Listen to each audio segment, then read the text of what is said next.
UPS यानी unified pension scheme, इसकी पेशकश करने वाला महाराष्ट्र अब भारत का पहला राज्य बन गया है। केंद्र सरकार ने इस नई योजना का ऐलान शनिवार को कर दिया था। इसके तहत साल 2004 के बाद सेवा में प्रवेश करने वाले कर्मचारियों को आखिरी वेतन के करीब 50% पेंशन मिलेगी। खास बात यह है कि महाराष्ट्र में ये फैसला ऐसे समय पर लागू किया है जब राज्य में विधानसभा चुनाव में कुछ ही महीने बाकी हैं।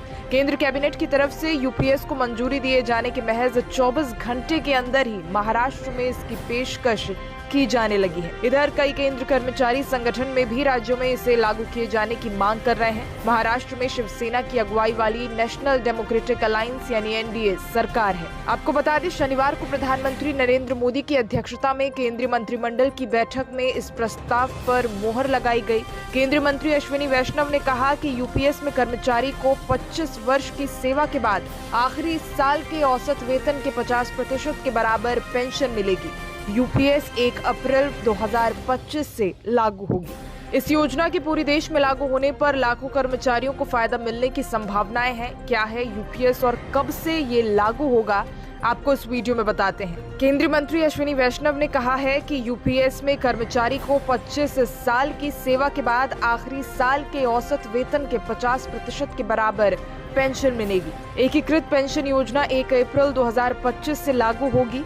यूपीएस के लिए कर्मचारियों के अंशदान को एनपीएस की मौजूदा व्यवस्था के 10% के बराबर ही रखा गया है, जबकि सरकार में अपने अंशदान को 14% से बढ़ाकर 18.5% करने का फैसला किया गया है। इस पेंशन योजना में पारिवारिक पेंशन, गारंटी शुदा न्यूनतम पेंशन और सेवानिवृत्ति के बाद एक मुश्त भुगतान के भी प्रावधान किए गए हैं। उन्होंने कहा कि यूपीएस लागू करने से एरियर के रूप में चालू वित्त वर्ष में सरकार को करीब 800 करोड़ रुपए व्यय करने पड़ेंगे, जबकि यूपीएस के लिए लगभग 6,250 करोड़ खर्च होंगे। वैष्णव का कहना है कि इससे केंद्र सरकार के 30 लाख से ज्यादा कर्मचारियों को लाभ होगा और राज्य सरकारें यूपीएस को लागू करती हैं तो कुल 90 लाख कर्मचारियों को इसका फायदा हो सकेगा। यूनिफाइड पेंशन स्कीम में कितनी मिलेगी पेंशन? इस योजना में कई आकर्षक लाभ शामिल हैं। सबसे पहले इसमें न्यूनतम पेंशन की गारंटी है। अगर आपने 10 साल की सेवा पूरी कर ली है तो आपको हर महीने कम से कम 10,000 रुपए पेंशन मिलेगी। रिटायरमेंट से पहले आखिरी 12 महीनों में आपके औसत वेतन का 50% आपको पेंशन के तौर पर मिलेगा। ये 25 साल की सेवा पूरी करने पर लागू होगा।